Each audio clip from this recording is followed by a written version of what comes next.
안녕하세요. 친절한 의사 내과 전문의 전창호입니다. 여름인데 우리 몸을 으슬으슬하게 만드는 냉방병에 대해서 알아보도록 하겠습니다.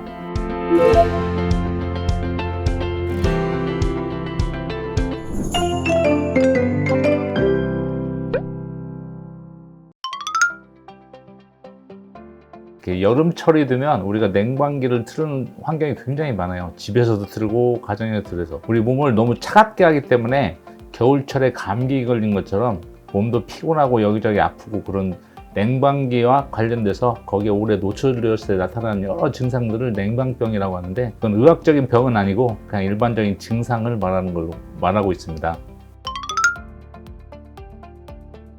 보통 우리 몸은 여름이 되면 날씨에 맞게 적응을 하고 있는데, 적응하고 있는 환경에서 갑자기 냉방기를 틀어놓은 좀 시원하고 차가운 곳으로 들어가게 되면 우리 몸의 자율신경이 헷갈리게 돼요. 보통 실내외의 온도가 한 5도에서 8도 이상 차이가 나면 우리 몸의 자율신경이 교란이 돼가지고요. 그래서 여러 가지 증상들이 나타나는데, 이런 실내의 온도 차 때문에 생길 수도 있고, 또 냉방기를 오래 틀고 거기에 환경에 오래 있다 보면 말초 혈액순환 장애가 생겨요. 피부가 차가워지면 말초 혈액순환이 안 되기 때문에 그런 혈액순환 장애 때문에도 냉방병이 발생할 수도 있고, 냉방기에 되게 제습작용이 있어서 습기가 많이 없어지기 때문에 건조하게 되거든요. 그래서 건조한 환경이 되면 호흡기 점막들이 건조해져서 쉽게 감염병을 일으키고 증상을 나타날 수 있어서, 이런 한 3가지 정도가 냉방병의 원인으로 생각할 수 있습니다.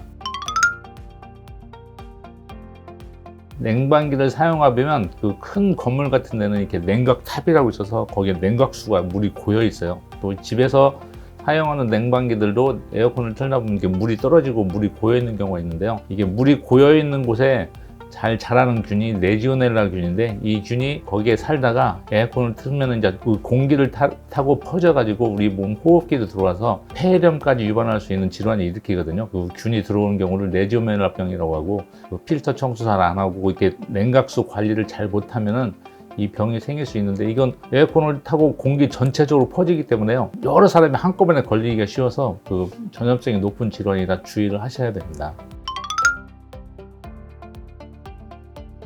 감기 증상하고 냉방병 증상이 비슷한데, 냉방병인 경우에는 그 증상이 있을 때 냉방된 환경을 벗어나서 좀 따뜻한 곳이나 온도가 좀 올라가는 다른 환경으로 바뀌면 증상이 없어지거든요. 그런 경우는 이제 냉방병으로 볼 수 있고, 따뜻한 곳으로 가거나 환경을 바뀌었는데도 증상이 계속되면은 그건 감기로 생각할 수 있어서, 장기간 노출되다 보면 여자분들 같은 경우는 이렇게 호르몬 변화까지 와서 생리불순도 올 수 있는 경우도 있고요. 혈압, 당뇨, 고혈압 그런 혈액순환 장애가 있는 분들은 합병증으로 이렇게 동맥경화 같은 혈액순환 장애 증상이 더 심해질 수 있기 때문에, 그런 증상이 있는 경우에는 병원을 찾아서 한번 검사를 해보시는 게 좋습니다.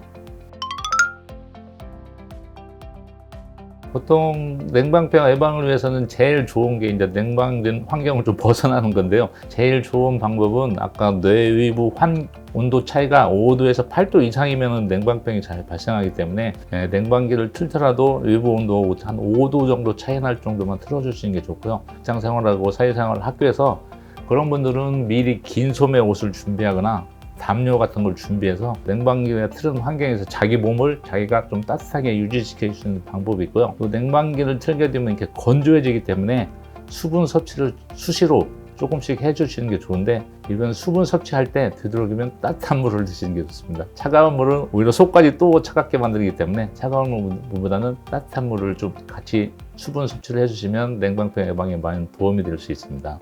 네, 오늘은 냉방병에 대해서 알아보았습니다. 냉방병 잘 이겨내시고 건강한 여름 보내시기를 기원합니다. 감사합니다.